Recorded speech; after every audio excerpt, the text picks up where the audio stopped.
have cut the nets down. You've been there. You've been to the Final Four. I've seen the picture. You're on the ladder. You're cutting the nets down, right? And we haven't had that here. What kind of credibility does that bring to the University of Miami? Well, I know from personal experience what an amazing accomplishment it is to get to the Final Four. I was an assistant coach at the University of Virginia in the ACC. We got to the Final Four twice in '81 and '84. Nobody thought our George Mason team could reach the Final Four. And in fact, most people didn't even think we belonged in the tournament that year. But it's amazing what you can accomplish when everybody is focused on achieving a certain goal. And I believe the University of Miami has all the resources, all of the credentials necessary to accomplish that. This program is not about Jim Larinaga or even my basketball staff or even the guys on the team. This is the university's program. This is the students and the faculty and the alumni. This is their program.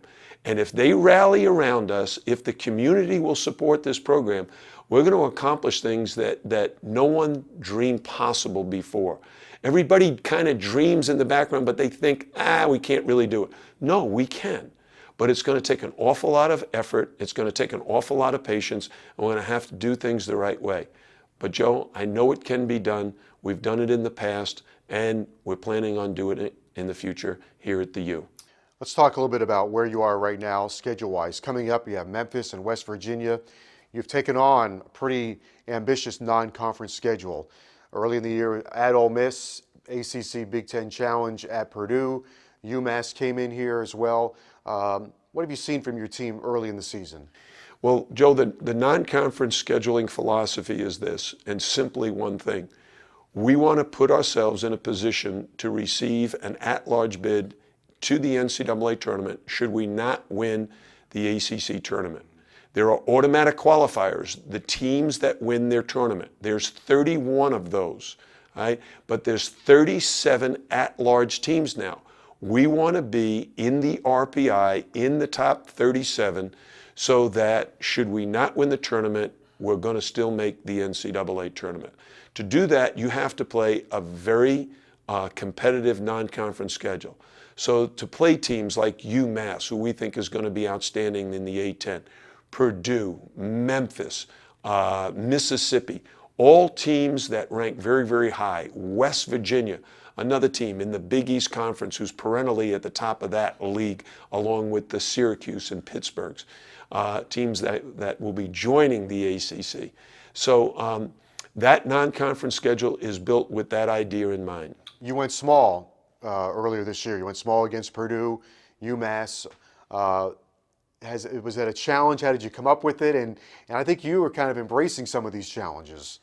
Well, it wouldn't have been my choice, but it was in the plan. If we fall behind, if our big players are not able to produce the kind of numbers, offensively and defensively, rebounding, that we need to offset the size of the opponent, we have a number of very good, high-quality guards that we can put out on the floor together, and hopefully they can play well as a unit.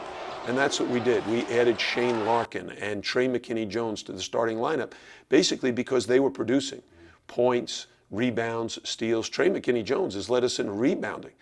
He had 10 rebounds in one of our games against UMass, and that's an outstanding performance. I don't care how tall you are. And Shane Larkin, he's one of the league leaders in steals. And he can also shoot the ball very well. He's an excellent three-point shooter and free throw shooter. So when we put Shane Larkin, Malcolm Grant, Durant Scott, and Trey McKinney-Jones out on the court, that's four guys who can shoot the three, who can handle the ball, who can make free throws and put a lot of pressure on the opponent's defense. And the last thing is, your team is showing great fight. You fall behind 17 at Ole Miss.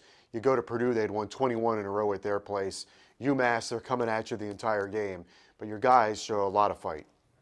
Well, we explain to the players all the time that the very first thing, and it's a skill. Believe me when I tell you, effort. You have to play hard. You have to run the court as fast as you can. And if you don't have the habit, which a lot of our guys are used to, what we call buddy running. They run with the guy they're guarding. but they're not back to help a teammate who's playing one-on-one in a transition fast break situation. We want to try to get all 5 guys back.